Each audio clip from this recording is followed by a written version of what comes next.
બીજો પ્રશ્ન કરીએ. બીજો પ્રશ્ન શું આપેલો છે આપણને? મોટો કૌંસ 5/2 ગુણ્યા 3 ગુણ્યા 5/4 કૌંસ પૂરો ભાગાકારમાં 5/7. બરોબર. આનું સાદું રૂપ આપીએ તો શું થાય? આ ગુણાકારમાં છે બરોબર. અહીંયા તો સીધો ગુણાકાર થઈ જશે.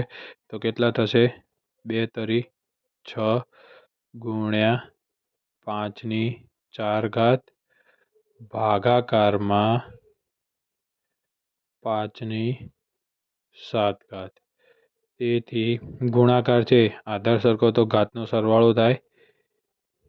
6+4 ભાગાકારમાં 5/7.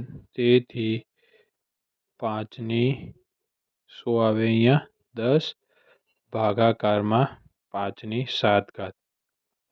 હવે અહીંયા ભાગાકારમાં છે, આધાર સરખો છે તો શું થાય? ભાગાકારમાં ઘાતનો ઓછાકાર થાય. તો 10 - 7. તો જવાબ કેટલો આવ્યો? 5/3.